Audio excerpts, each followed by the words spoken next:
R.I.P. Michael K. Williams. This is Cory, and this is the O The Anthem podcast. A man's got to have a code. Good afternoon, everybody. This is Rob. Welcome to episode 387 of the O The Anthem podcast, coming to you from all over Los Angeles. But Cory is there in the hashtag OTA LA studios, gentrifying LA one neighborhood at a time. Oh, sports ball. That was the wrong one. There we go. Okay, go. You can find us on anchor.fm/O The Anthem or on any podcatcher where you listen to podcasts. I think we're pretty much available everywhere. Also, at O The Anthem on all your social networks. Yes, of course. So also those as well. Yeah.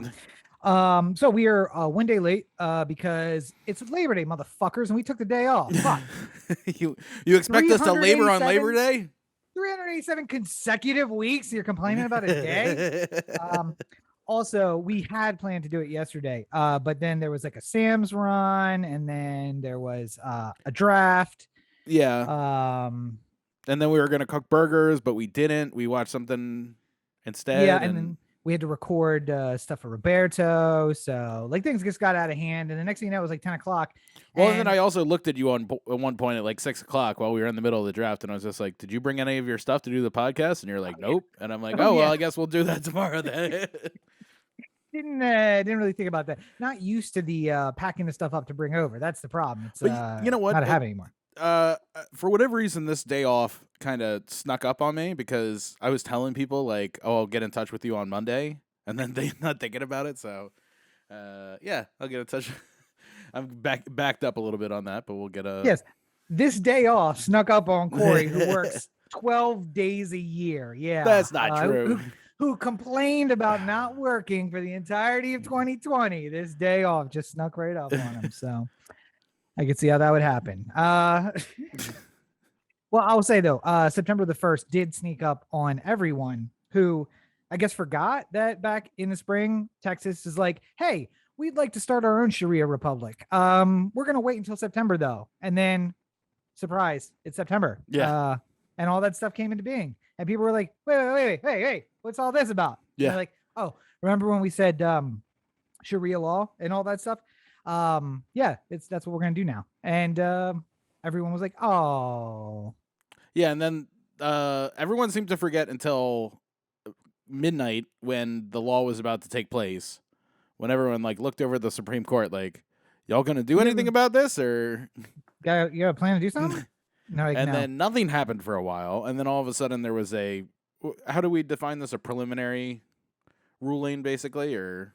Yes, it was a requested non-ruling ruling, basically, because they didn't get enough justices to even start the process for a hearing. So, yeah. So basically, what we got was a non-decision decision that puts the conservative judges minus John Roberts in a 5-4 over the liberal faction.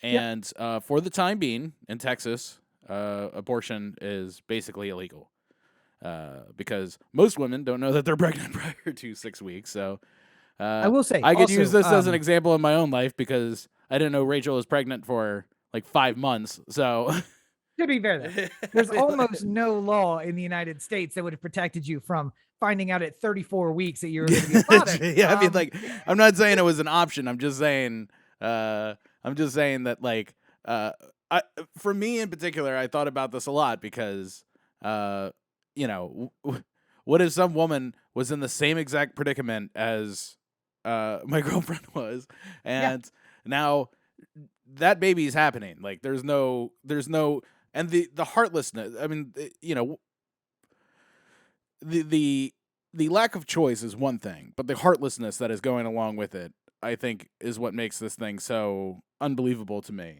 The fact that there's no protections for a woman under any circumstances. Rape or incest. There's only one for mother's health, right? Like, as far as like no? I thought there was some sort of like carve out in case there was like a 100% this was going to kill the mother. You use the term mother's health, which in other states is defined very broadly. So let's be very specific. If the death of the mother and thus her inability to produce more children would be a problem, then Yeah. yes, that is a carved out exception. But the mother can die if there is a better than equal chance that the fetus would survive, given that the mother will die. So death in childbirth, not a Not a deal an breaker. exception. Yeah. Yes. So long as the fetus also has a chance to survive. So essentially it puts the fetus, the life of the fetus above the life of the mother, and understandably so, because there is a 50-50 chance that that fetus is male and therefore should have rights that the mother just shouldn't have. I mean, honestly. I mean, it sure seems that way. The Well, and fact I that want to say, Corey, the fact that to your point, to your thing earlier, though, yeah. Just so we're clear, there is no state in the union where a woman can have indigestion and go to the doctor and come home with a baby, and her husband can look at her like, "So what are you gonna do?" Which I learned, given Corey's situation, is not an appropriate response when your parents have been dating for a long time and they are in a long-term relationship and very happy. You're not 22 anymore, and you're not hooking up in college. You're not gonna like look at your friend like, "So what are you guys gonna do?" Yeah, they're gonna have a baby. That's what's gonna happen, and then you have to walk it back. Like, I'm just kidding, of course. But I mean, like 30, we're at 30 weeks. I mean, that's still time. We still got time to no, I think this decision has been made. Yeah. Yes, that's. But, you know, and if people ask, I am enjoying a delicious Yoo-hoo beverage. On a high note, I found some Yoo-hoo. Drinking that. And you know what? This is the thing that has always kind of gotten me about people in this country. Like, generally speaking, a woman's right to choose is pretty high. Like, if you polled people and said, should women have the right to have an abortion, you know, given some sort of agreed upon framework? I don't know, you know, none of these things get too specific into like exactly the means by which it happens, but should a woman have a right to choose is high. They do. Generally speaking, the line in which you start to have fall off is 24 weeks. Fetal viability. If somebody says anytime up to 20 weeks, where essentially it's a bundle of organized cells at best and could not survive outside of the woman's body. And almost everybody, 70 to 80% of Americans just say, well, I mean, yeah, it's at 8 weeks, at 12 weeks, at 15 weeks, it's a bundle of cells. So yes, the woman should have the choice. Once you hit fetal viability, then you get into the problem of like, well, now it's kind of its own person. It's kind of a living thing. It could survive on its own. Yeah. And which is also, by the way, very difficult. At 22 weeks, if you live in Baltimore and you're going to Johns Hopkins and, you know, Ben Carson. Carson is not working there anymore, or he is working there, but it's 1999 for whatever reason, then you're probably good. But otherwise, you're not. If you're in Oklahoma, 22 weeks is not viability. That's like also bad. Maybe 32 weeks, you're in viability range. Yeah. But it doesn't matter. That's the line. And but I'm saying, like, even ridiculous. You know, I've stated before, I don't think I could ever personally go through with it. I don't think I could ever, you know, and especially now that I'm out of the portion of my life where, you know, like you're in short-term relationships or something like that. You know, I could never. Don't speak too soon. Listen, there's divorce, there's second halves. I don't want to shoebox you in. Just listen, custody. I was a divorce and custody attorney. We can take care of this situation. I'm just saying. I'm good. I'll let you know. If something changes for whatever reason, I think you'll know. Let's find out if she's watching in 10 seconds. If you hear a scream from the other room, you'll know. No, if we know anything, we know that Rachel's not watching. No, but I mean, like, I think, you know, I've never been comfortable with the idea of going through with an abortion. Thankfully, I never had to make that decision on my own because I'm a male and therefore do not have to worry about the actual pregnancy part of it. But I don't think which would be the decision of the other What? Have you ever been involved in that? Have you ever been in that close, even in a theoretical but not a actual situation? I mean, I've been in a late period before. Like, you know, I've been in that situation. They're doing backwards math, like, like, wait a minute here. No, but I mean, like, what is even though I never thought of myself as somebody who could be involved in an abortion, doesn't mean that I feel like other people shouldn't have the right to make that decision. That's always been the line to me. Like, I wouldn't want somebody deciding something for me that is wrong, and I don't want somebody deciding something for somebody else that's wrong. Like, well, listen, as a white man, a white cis hetero man, I know that my opinion has not been valued very much in this country. clearly, clearly, I'm just kidding. But listen, I don't smoke marijuana. I don't ingest marijuana. I don't like the way that it makes me feel. Not that I've never done it. I don't like the way it makes me feel, so I don't do it. I don't then go, well, because I can't enjoy it, because even when I do take it, I don't feel good. Everyone else should not enjoy it.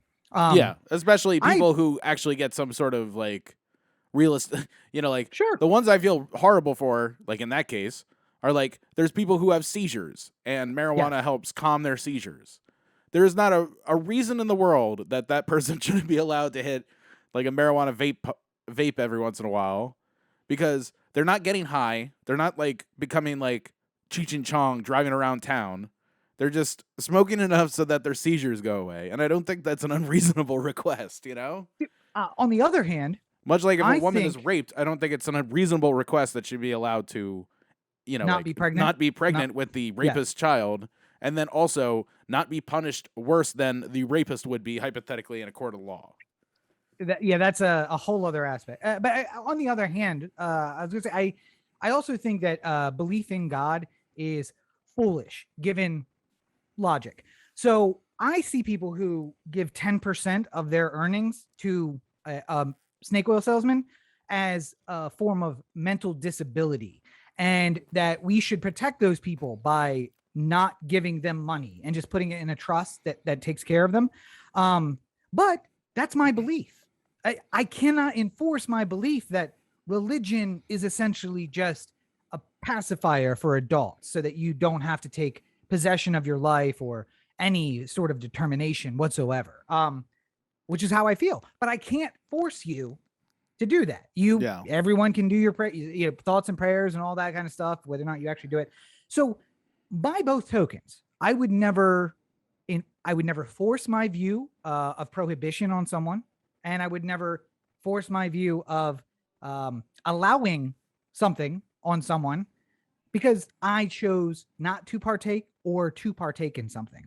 And I think that's the problem, is that too many people, it's not enough that I am allowed to step aside. It's if you are allowed to do it, that somehow harms me. And I just don't understand that logic. That whole like, well, if gay people get married, it makes my marriage less worthy. Well, because in the this is part of the logical fallacy I was talking to you about last week when you were talking about like how nobody you're smart and you know what's right and nobody listens to you and blah blah blah. Yeah, all the time.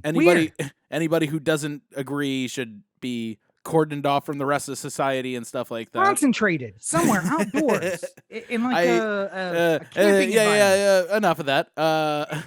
I think what's clear here is that everyone at some point or another, regardless of where they are in the political stripe, will feel like they have to do something that will overstep the normal bounds of law to get what they feel is right, to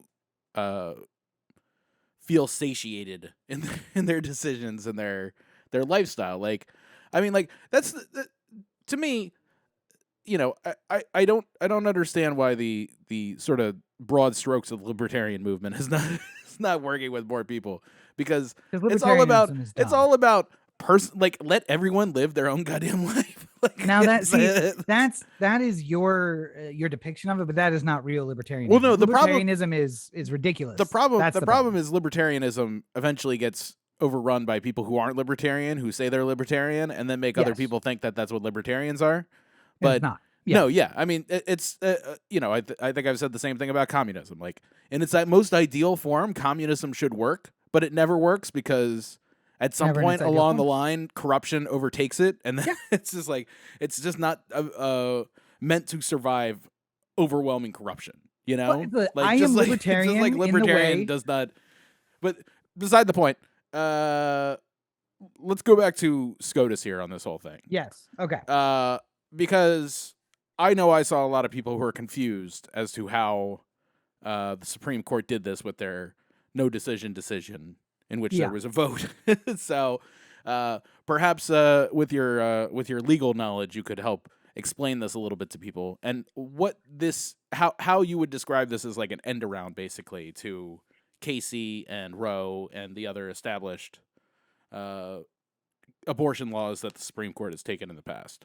Yeah. So the history of abortion law leading up to and since Roe and its progeny, if you want to think of it that way, basically revolved around laws in which the attorney general of a state is the person who is responsible for enforcing a law. And therefore, it gives you a person to sue.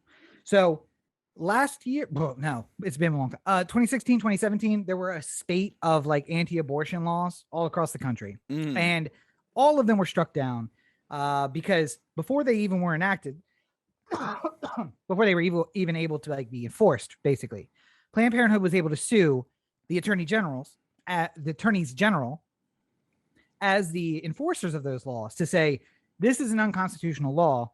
You are the person responsible, and therefore I can sue you and then get relief. The genius.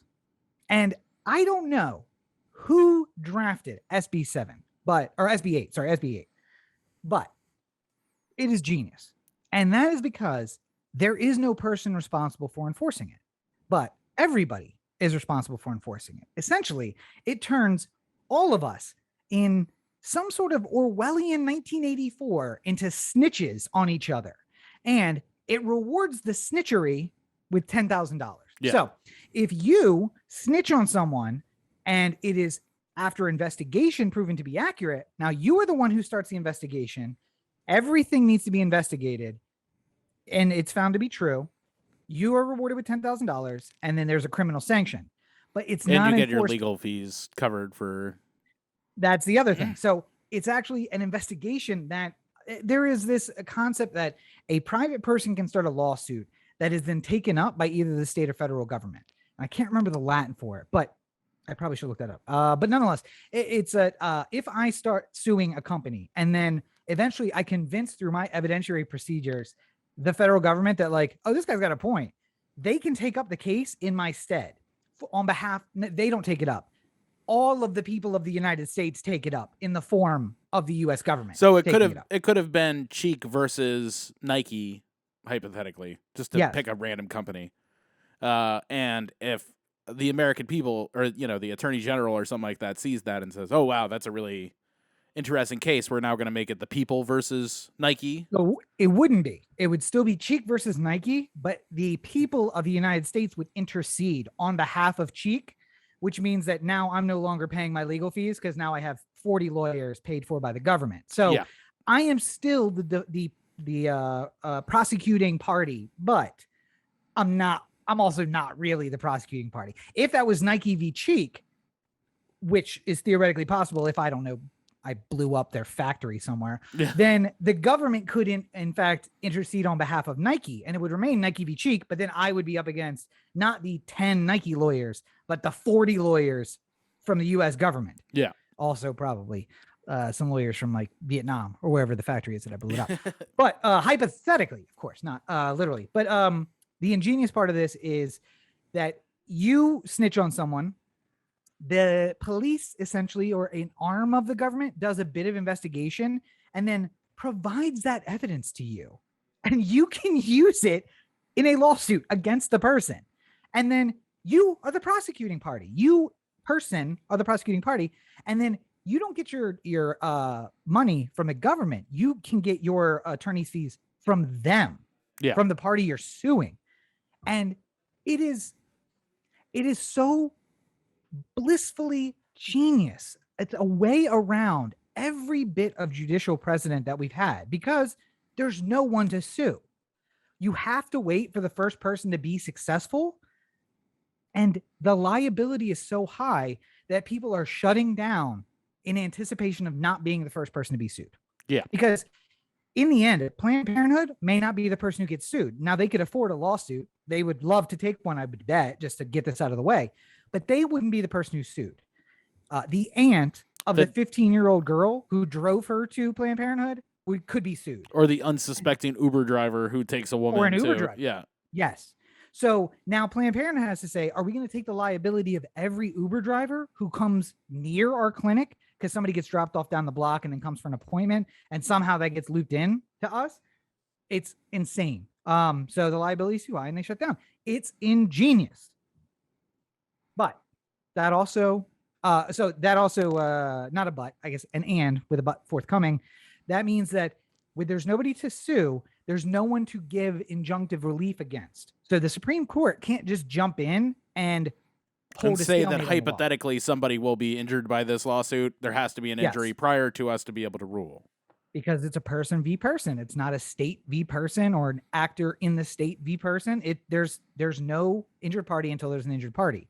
It would be like if I asked the Supreme Court to give me a consideration ruling that Cory may in fact, raise a serial killer who is risking my life. Well, it's possible, probable, but that doesn't mean that it will happen, and it's a person-to-person suit. So. Let's say I have a funhouse, a carnival funhouse in Arkansas, where there are no carnival funhouse regulations. Sure, there's no governing body. It's just like an honor system, and I have a attraction that is walk around in this room filled with knives and the lights out. Sure. Any reasonable person who hears about that will say somebody is going to get injured by this thing. But technically nobody can sue until somebody walks in there and gets injured, correct? Like you can't. And that person can sue the owner. Yes. Yeah. But if Arkansas had a law that said fun houses are allowed and here's the rules, and we have this special exception for dark rooms with knives in them, and this is enforced by the Attorney General through whatever department, then you could sue the Attorney General to say, this is not allowed to be here. Yes. Yeah. This violates the law before even hurting anybody, you know? Right. The question is, on its face, is it unconstitutional? That is all that right now. I think that is the case. We can see on its face that this is an unconstitutional law. The second part of that is who is the injured party and who is the injuring party and what relief can be granted.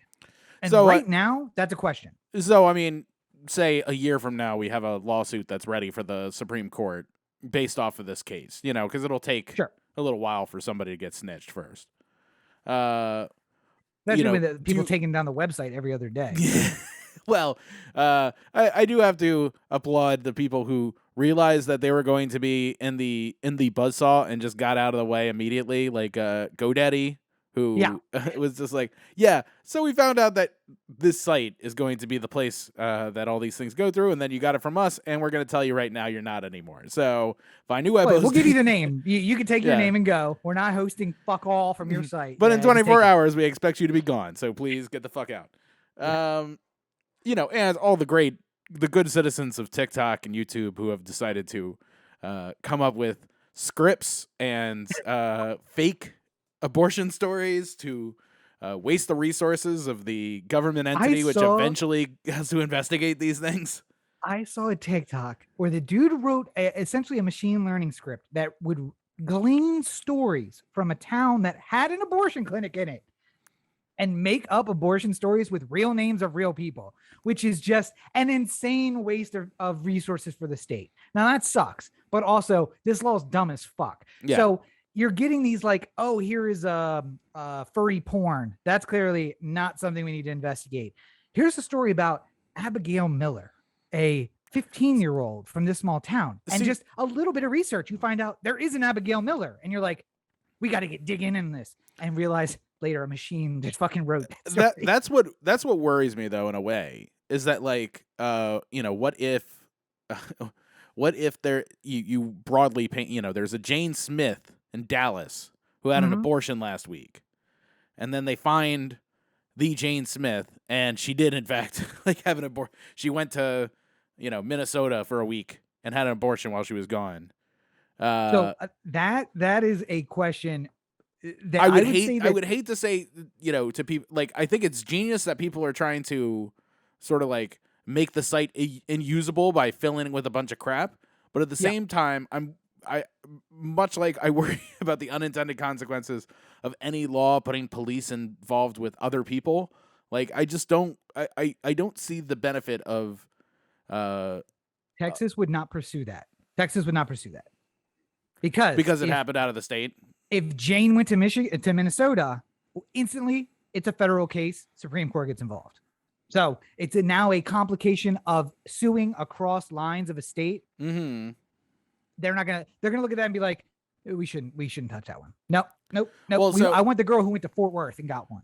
Well, so let me ask you this: if you were hypothetically a woman who was worried about an unintended pregnancy, and you lived in Texas right now, what would let's put you at like 16, just to make it a little bit harder for you to just like up and leave, right?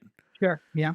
What is your thought process right now? Like, what kind of legal remedies would you be potentially? Obviously, like you can't. Every legal situation is different, and you would have different recommendations for individual situations. But just sort of as a broad ideal, if I was a 16-year-old girl in Texas, I would get on birth control immediately. Some reliable, not like I have to remember a pill every day and some days I forget and then I find out I'm pregnant 35 weeks later. Like something I don't have to think about, like neural implant, IUD, something.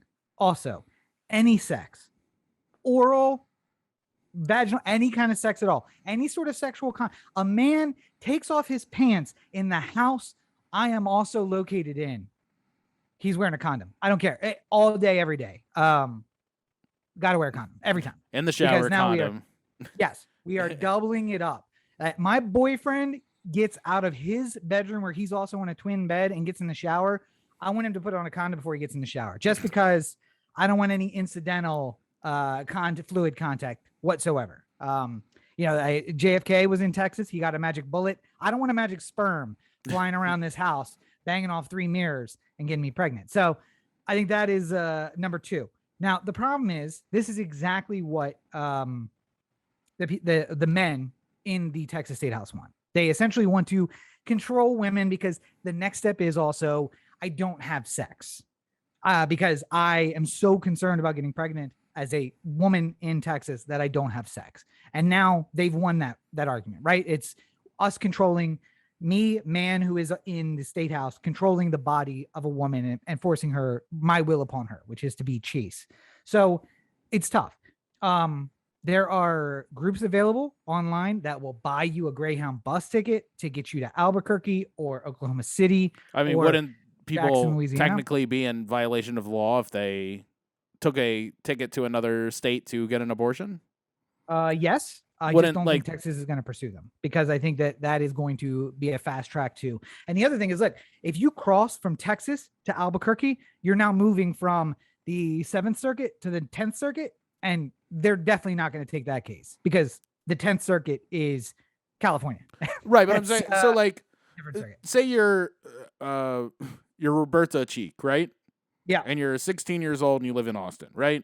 I'm just saying. Also, if you have a daughter, Roberta, come on, that's a solid name. It's a name. It's a name. You have a Roberta Cheek in Austin, Texas, right? Yeah. And she is doing all the safety things. She's doing everything she can, but somehow something happened and she got pregnant. Yeah. Thankfully, she's also taking birth control tests like every week, just to stay on top of it. But that's 6 weeks. That birth control or that test might not necessarily grab it the first 3 or 4 weeks per se. 6 to 8 weeks. Yes, might not grab it. Yeah. Yeah. But I'm saying, like, even on the best case scenario, you're grabbing it before the heartbeat for like 2 weeks, maybe. Yeah. Are you, like, at what point do you think this law impacts people who would help you get somewhere? Like, you want to go to Albuquerque and get the abortion. If your mom helps you buy an airplane ticket because you don't have a credit card. Or, if your friend gives you a ride to the airport, or, you stay at a Marriott the night before and somebody checks you in. Like, are any of So these things like? I think if you are being helped by Barbara in San Francisco, who buys you a ticket and sets you up with a hotel in Albuquerque, Barbara don't give a fuck. Yeah. Barbara's like, yeah, Texas, come fucking get me. Yeah. Is your mom gonna do it? Probably not. Is your really liberal aunt who lives in Austin, is she gonna think twice? Yes, because she lives in the state and she has to worry about living in that state and being chastised by the state. Barbara's gonna say, come get me, fucking Texas. Good luck. Yeah. Come get me. Maybe I just won't ever travel to Texas. And again, now we're getting into the privileges and immunities clause. Like, I'm a wanted felon in one state for an action which is legal in most of the other states. Right. So, and generally legally federal. Like, I mean, like, well, no, it's not legally federal. It's just not covered by any federal statute. Yeah. I mean, and that's the problem. I guess the Roe decision, the Casey decision were both setting the legal framework for precedent in the Supreme Court, but it sets a precedent that states are allowed to make laws up to this point. Yeah. But no further. This could easily be taken care of by the federal government in any capacity legislating on this topic. Yeah. Because the Supremacy Clause says federal law is superior to any state law, and we must have equality amongst all the states. So either every state can make their own law, or the federal government makes a law and it overtakes every other state. Well, so if Congress made a law, they could get around it. They could end it right now, but they refuse to. This is the real problem I find with well, the Democrats are in the minority. They're in the minority in both houses. Yeah. We have the Republican in the White House. So how are we going to get anything done? Clearly, the House, the Senate, and the White House are all not Democrats. So what could be done? I mean, like, it's just it's an unsolvable problem. Oh, it's wait a minute. Handmaid's Tale out there. Wait a minute. Hold on. What happened in November? I mean, the Democrats won everything. Wait, didn't we? They won everything, right? So we have the House and we have the Senate and we have the White House. Yeah, but they're cowards. They're cowards. Oh, that's right. You can't trust them to do anything because they never do fucking anything. That's of course. What did I forget? Anytime there is a big, huge issue in this world and Democrats find themselves in the favorable side of it, where like most people in this country support some sort of abortion for people, and the Democrats as a party agree in abortion for people or pro-choice for people, I guess, if you want to put it that way. I don't understand why nobody is doing literally anything. Like, there was a weak ass thing from fucking the attorney, fucking what's his name? Department. Oh, the U.S. Attorney General. Yeah. Yeah. God damn it! Why can't I forget his name? I'll look it up. He was going to be a justice. He was going to be on the Supreme Court. Garland. Garland. Fucking Garland. Like, to the best of my knowledge, has literally done nothing except for saying that they're going to continue defending Trump in a lawsuit. There's nothing he can do, though. No, Congress, I know, but I'm saying, like, at the very least, fucking, if I was a Democrat in the House or the Senate right now, or Biden, or anybody of any kind of substance, I'd be out in front of as many cameras as I could possibly get in front of and say, this is sick, this is unbelievable, people in America don't believe in this, this is, there are 4 countries in the world that are this restrictive on abortion. 3. Mexico used to be 1. They, as of today, are not. It is now decriminalized. Abortion is decriminalized in Mexico. So it is safer for a woman to cross the border into Mexico and get an abortion than to have one in the state of Texas. No, but I'm saying, like, Saudi Arabia and North Korea are like the 2 states where it's more restrictive, right? Or the 2 nation states where it's most restrictive. Yep. So literally every other nation in the world is more progressive than this Texas law, other than 2. And we're going to. So you asked me what I would do if I was a 16-year-old in Texas. Yeah. Here is the advice I would want to hear if I was 16 and in Texas. Construction sites are generally not well guarded, and 100 pounds of fertilizer, 1 gallon of diesel fuel. Okay, I think we very need to well marked and very unsecure. you want to build a triangle facing the point of the triangle in the direction that you would like the explosion to go. Moving on. What you so need we is a it's a big box truck. What Rob you can said. rent them all over the place. The thoughts and opinions of Rob are his and his. That's available on the internet, man. I don't know what to tell you. Look, I understand. We don't. I mean, like people can buy the Turner Diaries on their own. They don't need to fucking. First of all, that wasn't the Turner Diaries. That was a description from the Oklahoma City trial of Timothy McVeigh. Yeah. Available. The full outline available online. I mean, government documents. Go check. If you want to, the Justice Department has them. Well, basically, the Turner Diaries is the genesis to that that book of the Bible. It's also true. So read pretty often by Timothy McVeigh. Moving on. On top of the mind-numbingness of what's going on in Texas, we are dealing with the endless crises that will continue to envelop our world. Yes. Never, we're both of the millennial generation. Don't put that evil on me, Ricky Bobby. I'm Generation X. I don't care what anybody says. I wish I didn't have to call myself that, but I mean, it's true. And the fact is that, in our adult lifetimes, we've had 9/11, we've had multiple financial collapses, we've had yearly once in a lifetime occurrences. Yeah, every year we have a once in a lifetime occurrence. We've had unbelievable storms, we've had climate change, we've had the whole kit and caboodle. 2 wars, $2 trillion wars. And then on top of everything, a pandemic, which has made our lives incredibly difficult. And unlike any other generation that has lived.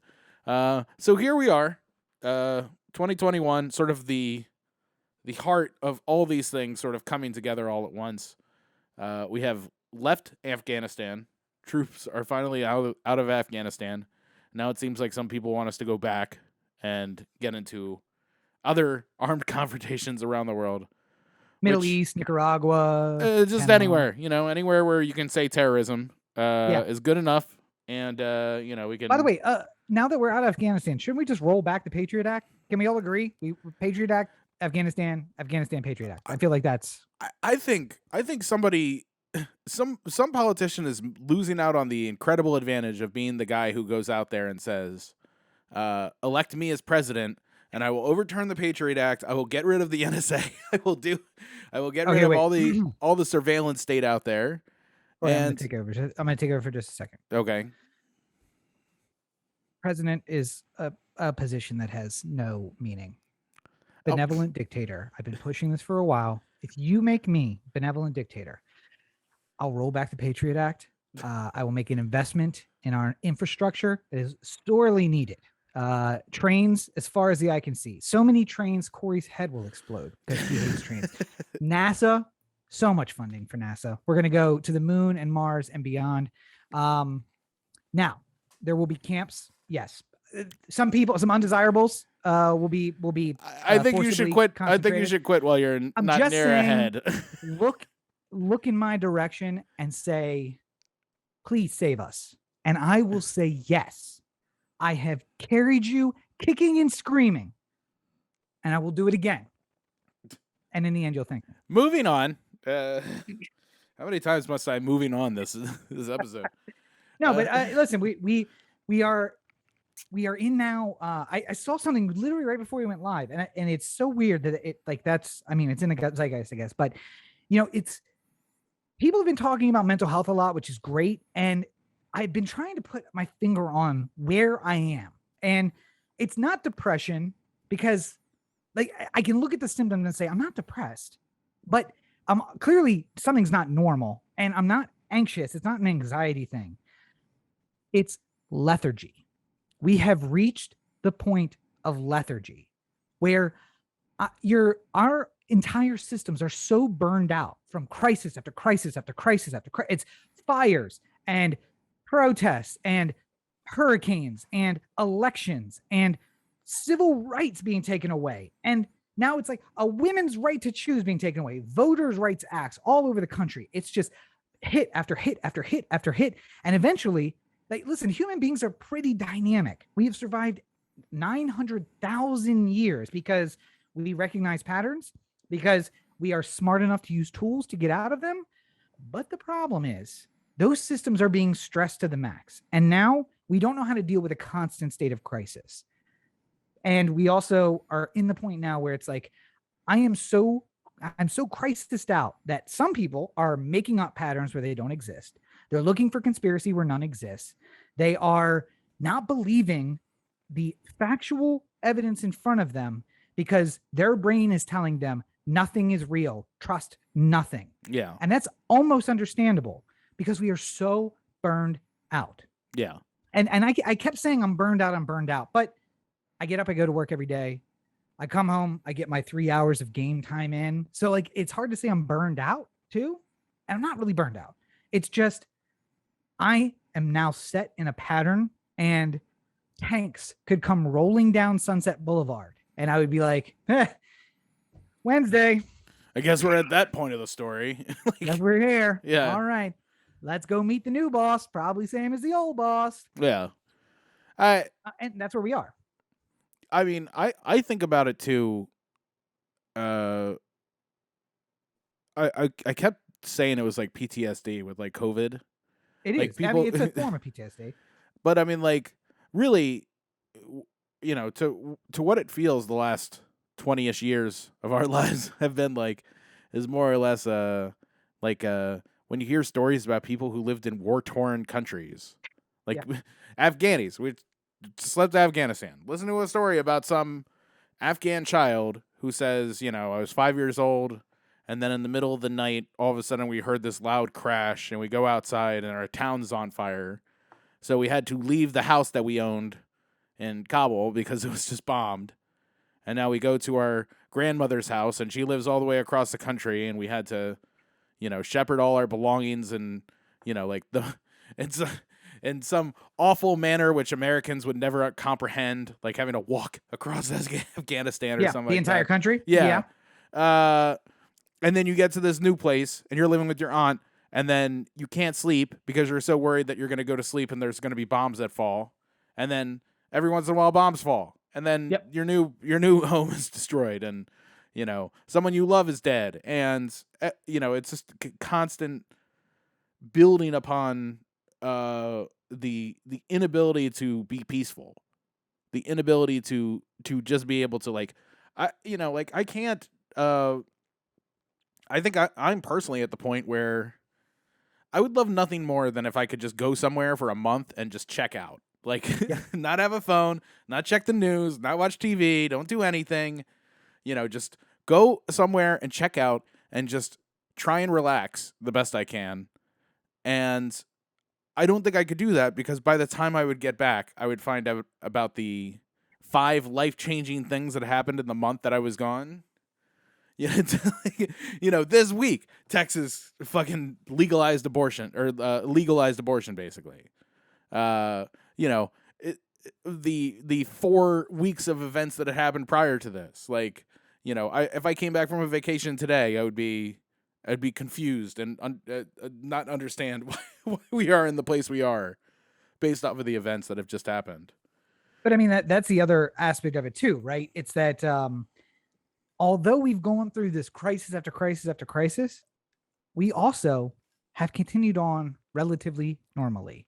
Like, what new show is out? And I feel behind because it took us 8 weeks to watch Suicide Squad. Yeah. And there was all these memes that I didn't get because I hadn't seen it. So I didn't know, like, oh, that's what that thing is with the bird. I understand the bird meme now because I saw the movie now. And like, it is insane.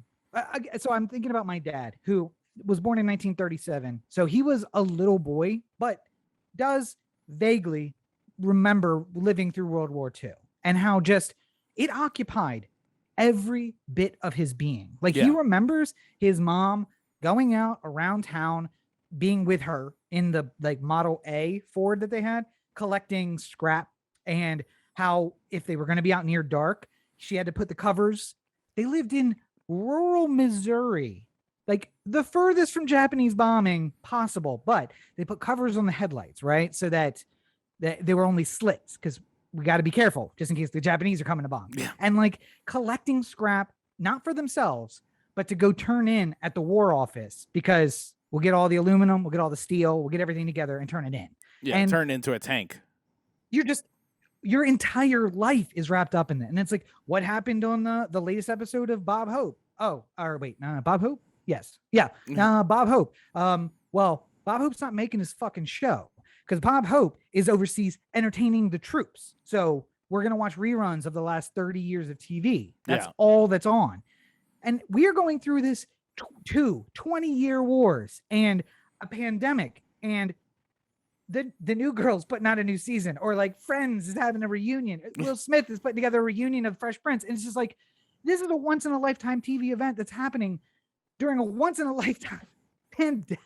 Like, what the fuck? Yeah. Life continues on as normal. And that's the thing is I get from people the whole, I'm over this thing. I want to get out and live life, because it seems like we should be living normal life. Yeah. Because everything seems like it is normal. So why aren't we all going out and doing our normal things? And that's part of the problem. That's part of the lethargy. It's that even if you are trying to stick to any little bit of that COVID protocol, it's now weighing on you that also you're getting a bit of FOMO, because like my angry Instagram video, I'm seeing all these people going out and doing things. And now I'm like, there's a bit of FOMO mixed in with that of like, I want to go do that, but I recognize how bad it is. There was a doctor friend of mine who I saw post something that was like, it's almost hard to believe that me watching college football games with packed audiences from the intensive care unit where I'm dealing with COVID patients all day, that we all live in the same universe. Like, why would you do this thing if you knew about like where I am right now? And I thought that was very poignant, because, like, I get it. Like, I'm vaccinated, so I feel like I'm a little bit safer than the unvaccinated person who's running, I'm wearing masks even though I don't have to all the time, because I choose to be more careful. I'm not doing things that necessarily put me in a high risk, but like, at the same time, like, there's these things that come along, Brendan's wedding's coming along, right? Where all the people who will be there will be vaccinated, and we'll be outside, and we'll be doing everything we can to be as safe as humanly possible. But there's nothing that's like 100% safe, He made the mistake of getting engaged right before COVID. And now it's just like, it's been 2 years, guys. We got to get this wedding thing done. Oh, I know. But I'm saying, like, you saying to yourself, like, like a year ago, or more than a year ago at this point, but like March, April of last year, you're just like, oh Jesus, when am I ever going to be able to live a life again? When am I ever going to be able to do this or that, or go to a baseball? I just want to go to a baseball game so badly. And now I can go to a baseball game, and I would like to go to a baseball game, but at the same time, I don't want to. Like, we're about to talk about the Ravens. The Ravens are leading off this season in Vegas, which is an easy drive from LA. On a Monday. I love going to Vegas. It's Monday Night Football. It's opening up the stadium with fans. It's literally it's a checklist of everything I would want from 3 years ago when we heard about this. We were like, amazing. This could not be better.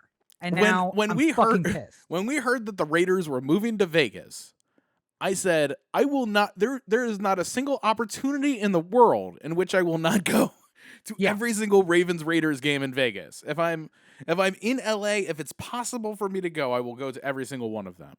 And now I'm sitting here. Me and you were looking at the tickets yesterday. They're reasonable. Well, you can get in the door for $300, which to a lot of people sounds like a lot, but like for an NFL football game, and people who haven't been to Raven Stadium, sounds like a lot. The first football game inside of this big, huge new stadium, I was thinking that the tickets might be $600 or something like that, but it was $300.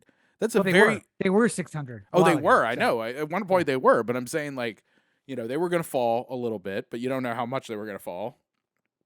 I was shocked they were at $300, and I would, if it was any other year than now, I would be there, but now I'm not. I'm not going because like I don't want to risk myself. I don't want to go to, and you know what? It's one of those things like, even though the Raiders are doing everything that they can to say that they're going to be safe, they're requiring every person to go in to be vaccinated. Yep. You are allowed to enter the stadium if you're not vaccinated, if you're willing to get your first shot right then, and then wear a mask during the game. Yeah. So I like that. There's just a way to get people to take a fucking shot, honestly. I mean, but you know, I imagine there's a lot of people who bought Raiders season tickets who are like, you know, like, fine, I'll show up week 1 and get your stupid shot so I can go, so I can go to my Raiders games. You know, like. But you know, I bet in 3 weeks they're going to be like, by the way, we need your second shot now, or else you can't come in anymore. Yeah. Like, good. They should. If you don't like it, give up your season tickets. But I mean, will take them. You know, even vaccinated doesn't make me feel like super. It shouldn't. You know, and like, you know, I'm gonna go to NAB, and like, I still have ideas that I'm going to NAB, which I think would be a little bit safer than a football game, but it's still gonna be tens of thousands of people coming together from all across the country to go to this one thing. Well, so here's what I have to ask you, Corey. Labor Day, 2020. How many people were vaccinated?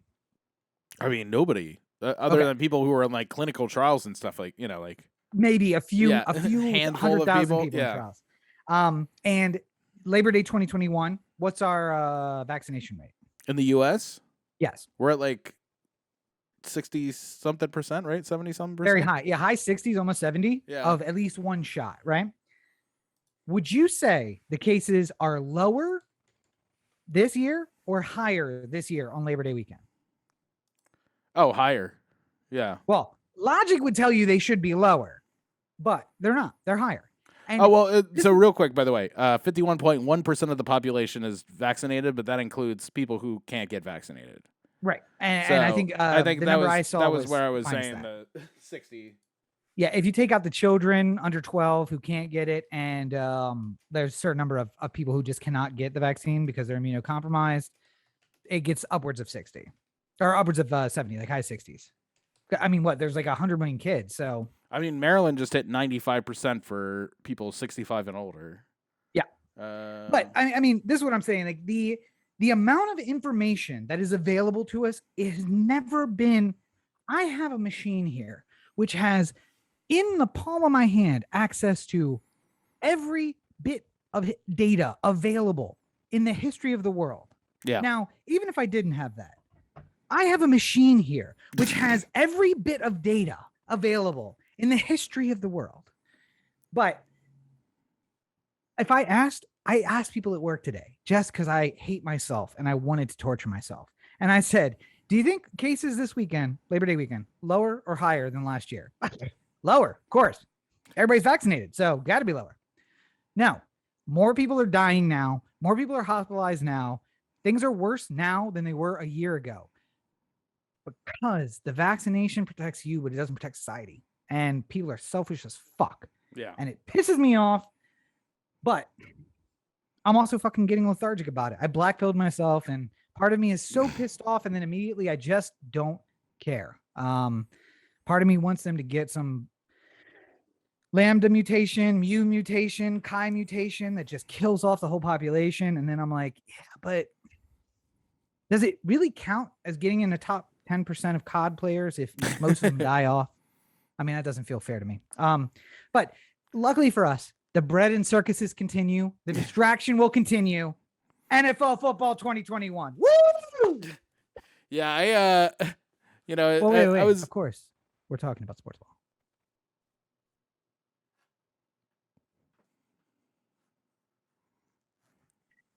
I think in the annals of history, that will be the greatest transition that was ever made in any show. Comparing the NFL to bread and circuses, cheering, cutting away to I mean, you know, it's really fucking phenomenal though, how the NFL does this every single year, because like, it's not like, you know, like they constantly get it wrong. They never get it right.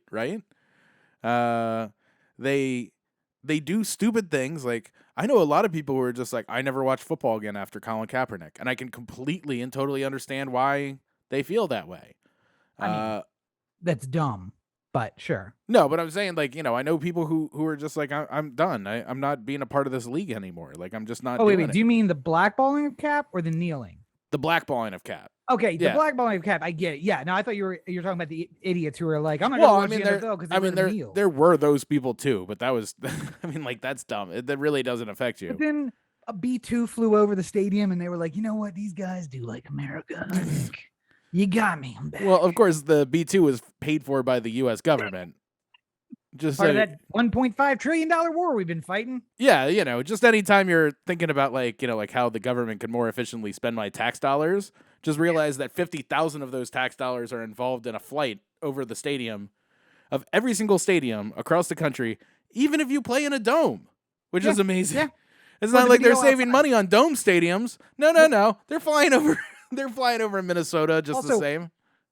They'll show it on the video board of the planes flying over top the stadium that you can't see. What about the latest Michael Bay movie? 100% supported by the U.S. military. Just he's on a ship. Is it a positive view of America or America's terrorists? Positive? Great. Let's give him some money and free access to all the military hardware he wants. He wants to blow up 7 tanks. We could find him 7 tanks. I mean, we were going to decommission 7 tanks, weren't we? We could find some. I mean, look, it's Michael Bay. Come on. I mean, we were just going to give it to the Baltimore County Police Department, but they have enough, so I think we're... They also blew up 7 tanks, so I mean, really, the record's about the same. And I mean, listen, we sell I mean, to be fair, they blew it up just for fun. We sell arms They were like, to what are we Mexico. going to do with the 15 tanks we already have? Like, we sell arms to Mexico. Their executive nearly as corrupt as the one in Baltimore. So I mean, really, are we going to split hairs here? Come on, let's go. But yes, NFL is back. I'm so excited. It's like... You were an abused spouse. You just talk shit about him the whole time, and you're like, but in the end, I love him, and what am I going to do? I mean, really, it's kind of amazing. Like, think about like all the awful relationships you've had with sports leagues over your lifetime, and how many times the NFL has been involved in one of these stories, like concussions, PTSD. You were just like concussions or anything, terrible relationships, and I was like, and then you're like, I'm done, and then all of a sudden, like, the NFL draft comes around, and you find out the new player you're getting, and you've never heard of them, but you're really excited because you're like, oh my God, maybe this wide receiver out of Minnesota will save the day. Like, I think you're describing yourself there, because I walked into our fantasy draft yesterday knowing nothing except for, honestly, I can't say I knew that Brady was still in Tampa. I looked to see what, I'm like, who's the quarterback in Tampa? Just to make sure he wasn't trying to take over some other. He's just like, you know what, I'm gonna do it. I'm gonna do it again this time with. You know what, I'm gonna do it again this time with the Lions. Go ahead and doubt me again. Go ahead and doubt me. I was going to pick up a wide receiver, and then I was like, Tampa Bay. Well, wait a second. Is Brady still in Tampa Bay? Because that guy might get some receptions. I don't know. He's not running it anymore, so we'll see. Well, Rob lived through Jameis in Tampa, so he doesn't want to... Twice! What was I thinking? Talk about abused spouse. I picked him up a second time. I mean, but I also picked up Saquon for the second season in a row because, You can't help yourself. I can't help myself. It was the end of round 1. He was still available. Come on, guys. What are you doing? So, obviously, if you want all the stats and the X's and O's and everything like that, you're going to another podcast. We're just going to have a little free-form discussion about the... Check out Cory's other podcast, the Sports Focus podcast that he does weekly, that posts regularly. What's the podcast called? I didn't ever do that. I didn't ever... Oh, okay, all right. I feel like that would be a good, that'd be a good thing to do. If only you had extra time. Yeah, it's funny. Roberto was asking me about NFL players. He's just like, who's the quarterback of the Green Bay Packers? And I'm like, Aaron Rodgers? He's just like, how do you know that? I'm like, that one's easy. He used to fuck a girl I was really into. I don't know. And he just kept asking, just by coincidence, he was asking me like the most famous players in the NFL. It's like, oh yeah? Well, who's the running back for the Carolina Panthers? I'm like, Christian McCaffrey? It's just like, how do you know that? It's like, he's gonna go number 1 in the fantasy. I know that's how I know that. Like, come on, guys, come on. First of all, how does Roberto know the Carolina Panthers are a team? I feel like he doesn't even know that that's a team. He's just like, what state doesn't have a team? Carolina. Me and him have run through the teams a couple times because he wanted to learn them. So I helped him learn the teams. I would really like you to talk about a fictional team with him so that he goes into some conversation with a third party. Talking about the Topeka Barnstormers. Yeah, exactly. He's like, Barnstormers look real good this year. Corey Metcalf, looking amazing. I think he is gonna really kill it in the I can't wait for their starting quarterback, Sarge Flanagan, to And their double back looks really great. Halfback, not so well. Quarterback, double back, though. They got it. They got that sewn up. So I would like to teach him like wrong positions. Like one day he runs into he's like, oh, I ran into Matthew Berry, so I thought I'd ask a question on your behalf. I said, who's the best bubble option that I should be picking up? And he's just like, what is a bubble option? I was like, come on, so you should know more this. than Matthew come Berry. On, come on, you're Matthew Berry. You're supposed to know this shit. Yeah, then next episode of the podcast. This goes out to a guy named Cory in LA. Of course. What the fuck are you even talking about? Of course, he runs up and talks to Matthew Berry from the IT crowd and Matthew Berry from the fantasy. Venerable British comedian Matthew Berry. Yeah, by the way, who also is just like, bubbleback. Let's Leon Finkster. Yeah, sure. Sounds good to me. And then Repair 2 just comes back like, Finster. That's who we need. We need to pick up Finster in the fantasy league. So like the blind leads in the blind over here. You know what? But Rachel would pick him up. Rachel absolutely would, because he's Rachel, cute. Rachel would be on the players list going like, Finsta. Where do I find Rachel this would be Finsta? in round 16 yelling at you for picking up the player that she had already planned to pick up, who just happened to be the best player still available. Still available on the board. I'm 5 picks ahead, and she's just like, God damn it, you took my player. But listen, how many years have we been doing this?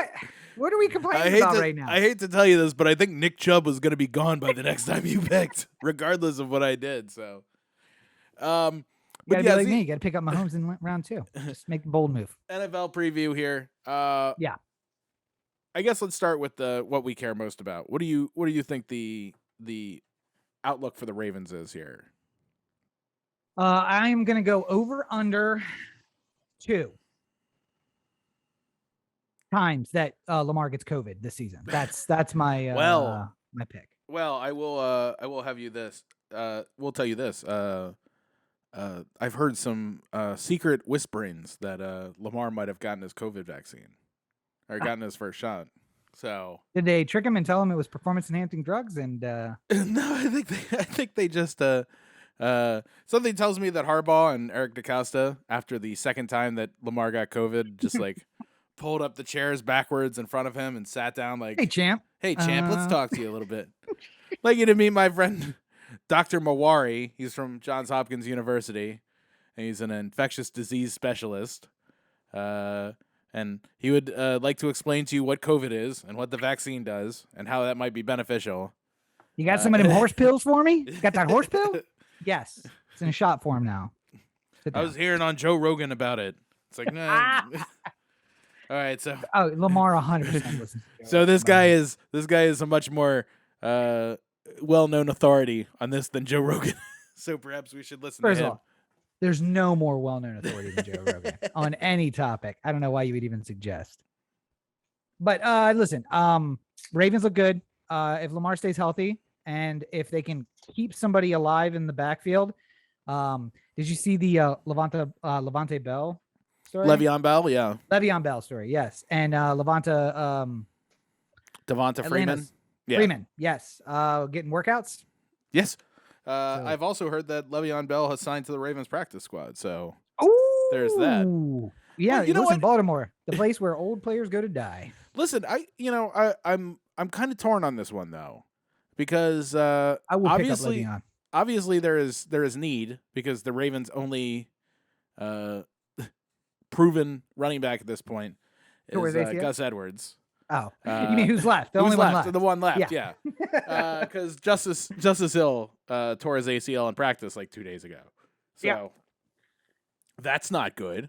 Nope. But we will I think if there's anywhere where Le'Veon Bell is going to be able to like turn his career around and find a way to relevance again, I think it's in this Ravens running system because it's just built to allow people to be successful. Dynamic running. Yeah. I'm kind of surprised though that he's even still getting jobs in the league because he did when he got cut by the Chiefs, he was just like, Andy Reid's the worst coach. He don't care about his players. He hates us. Like, we're just movable pieces to him.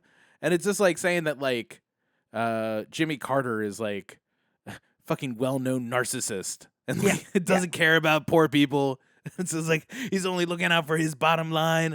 It's just like, I don't know if we're talking about the same person. Like, President? The former guy president building Jimmy Carter. houses? Yeah, The guy building houses, man? 92-year-old house builder? the guy who fell off a house and went to the hospital and took one day off from building houses and then went back and built more houses. Like that guy, is that the one who doesn't, who only cares about himself? Like, yeah. Okay. All right. Cool. I mean, listen, I don't know him, so maybe you're right. I don't know.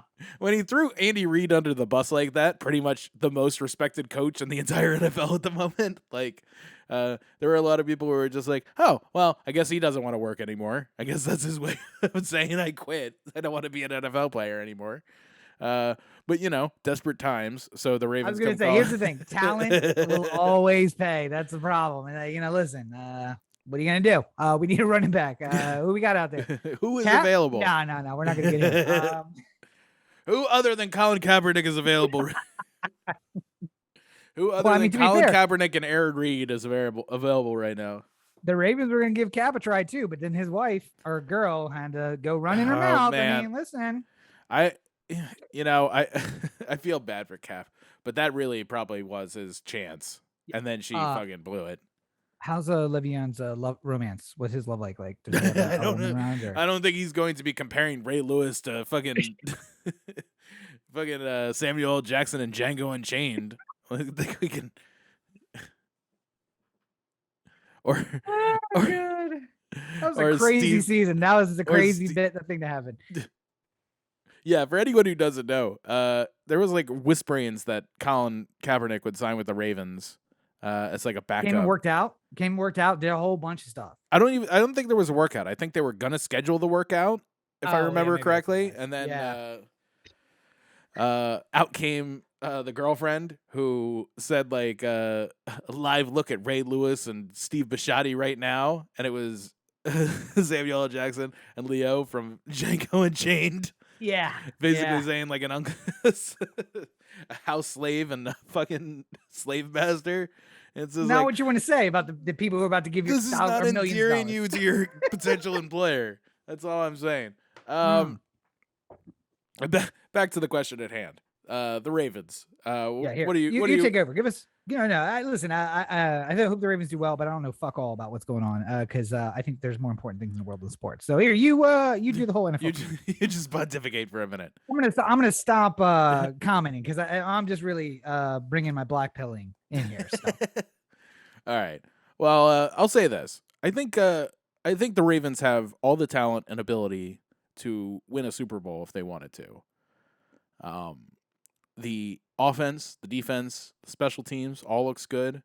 I like the moves that they did to solidify the wide receivers. Now, if all of them could be healthy at the same time, that would be a wonderful change of pace. I think that we're better than the Browns, just generally speaking. I think we're the best team in the division. I feel like we should be able to win the division and go far in the playoffs. I think that Lamar has been undersold here, and people think that he is not capable of doing great things that I think he is capable of. The one thing that always bothers me about the Ravens and always makes me worried going into a season like this is there's been a long history of, on this podcast in particular, where I say the Ravens look like they could win a Super Bowl. All the things are in line. I'm going to say that they're going to win 12 games this year or something. Like I'm going to come out with some big prediction. They're going to get number 2 in the conference and they'll have 12 wins and blah, blah, blah. And then every year I do that where I think it's going to be incredible is a year where everyone gets hurt and the whole thing like just sort of falls apart. Which is not any of the players' fault or like, the team's fault. It's just like how it happens sometimes. So, and whenever I say that this doesn't look like a very good team, somehow they manage to win. And because I'm already worried that half our running backs are hurt for the year, and like our first round pick is out with surgery, and Hollywood Brown didn't practice at all or didn't work out at all during the training camp because of a hamstring injury. I'm going to predict that the Ravens will go 1-16 this upcoming season. We'll beat the Bengals once, and every other game we'll lose.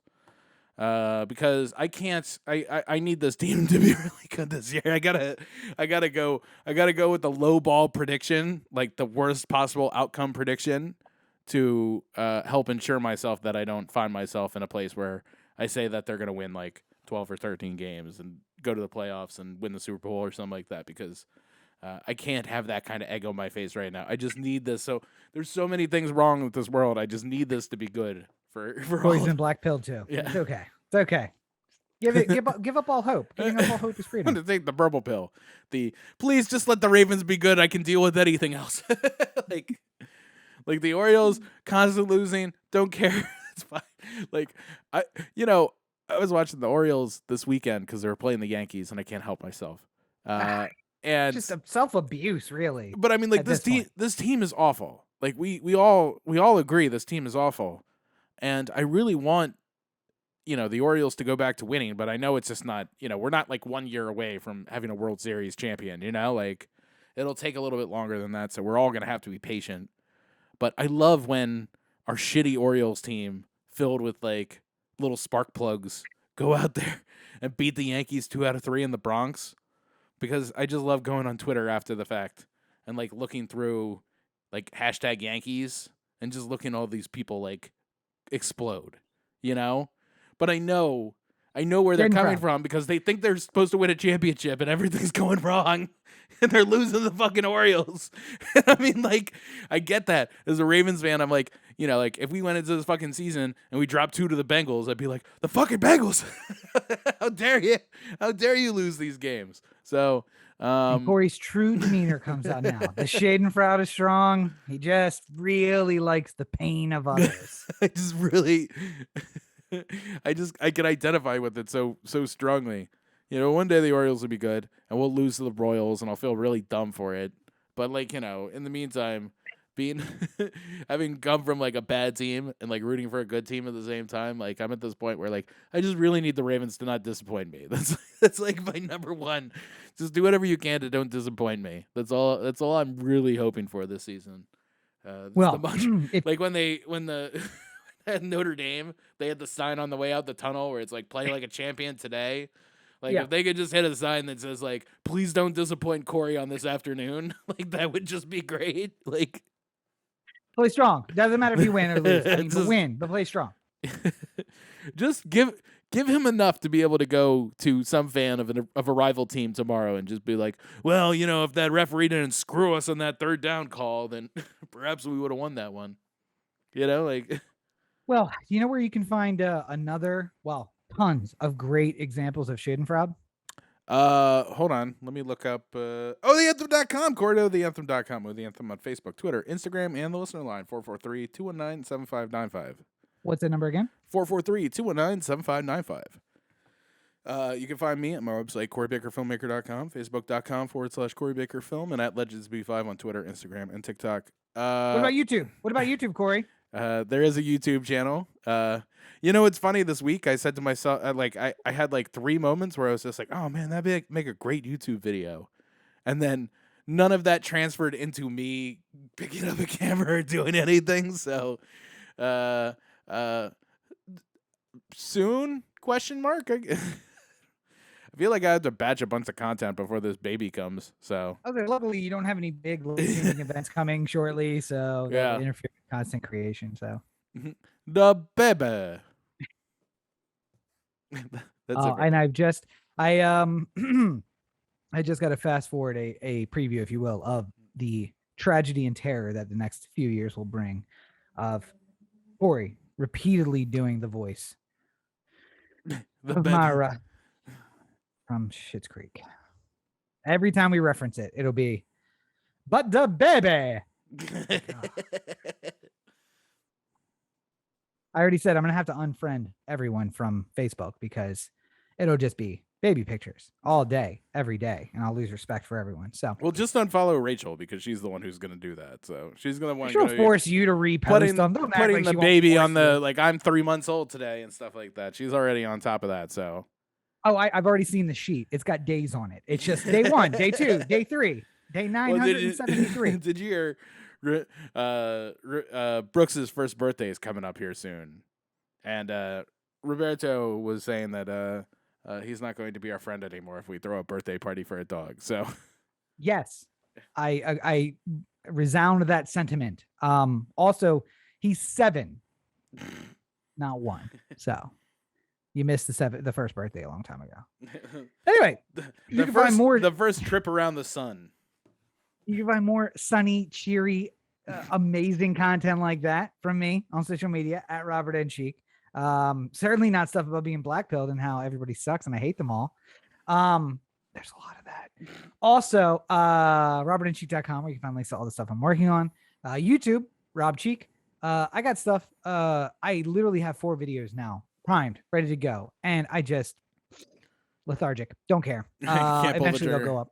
It's the thing is like, I don't think about it until Friday. And then I'm like, oh, well, I mean, like, so my big post day has got to be during the week. That's when YouTube tells me I should post. And I can't post Monday because the podcast will be coming out. So I don't want to. So it just well, you know, it's like I spent some time thinking about it. And I was just like, I should post like regular content on Fridays. And then if I see a movie and I want to do a review, I'll post it on Monday. Because then I will have seen it some point during the weekend. And I'll just post it Monday.